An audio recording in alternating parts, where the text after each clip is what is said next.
Cardiac failure can be defined as inability of heart to pump the blood in sufficient amount to meet the requirements of body.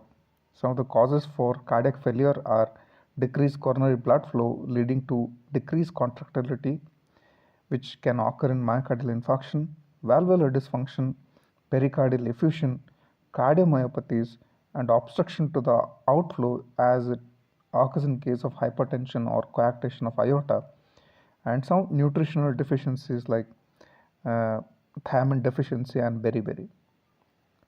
There are different types of cardiac failure. It can be systolic or forward failure, which occurs due to the weak pumping action of the ventricle. It can be diastolic or backward failure, which occurs due to the decreased filling of the ventricles. It can be high output failure, where in this type, although the absolute value of cardiac output is more than the normal, it cannot meet the requirements of the body. Compensatory mechanisms which can happen in cardiac failure. Baroreceptor mechanism. Cardiac failure leads to decreased pumping action of the heart. So cardiac output decreases and thus BP is decreased. This leads to activation of baroreceptors. The activation of baroreceptors leads to following changes. It leads to stimulation of the heart. This results in increased contractility. The stroke volume increases, heart rate increases. There is increase in the cardiac output results in increase in the blood pressure. There will be peripheral vasoconstriction. This leads to increase in the diastolic blood pressure.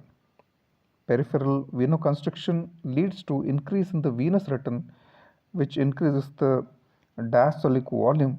Thus, the stroke volume increases, which increases the cardiac output. Adrenal medulla is a modified sympathetic ganglion, and when stimulated leads to increased secretion of epinephrine and norepinephrine in the circulation.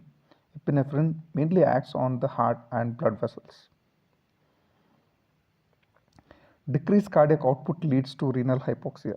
Renin-angiotensin mechanism is activated and this will lead to vasoconstriction. There will be increased retention of salt and water by the action of aldosterone. This leads to increase in the blood volume and thereby cardiac output increases. Effect of Frank-Starling's law. In early stages of cardiac failure, operation of Frank-Starling law helps in increasing cardiac output. That is, decreased cardiac output, there will be increased end diastolic volume that causes stretching of the myocardium. That increases the force of contraction according to Frank-Starling's law, which increases stroke volume and cardiac output.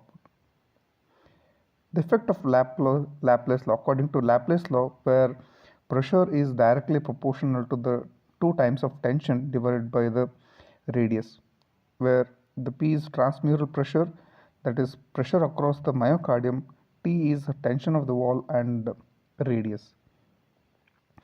Transmural pressure is responsible for pumping action, and when radius decreases, the pressure increases. So the pumping activity is increased, so stroke volume increases and cardiac output increases. Decompensated heart failure. In spite of compensatory mechanism, if heart fails to pump adequately the blood after venous return, it is called as decompensated heart failure. It can be right-sided or left-sided or both-sided heart failure.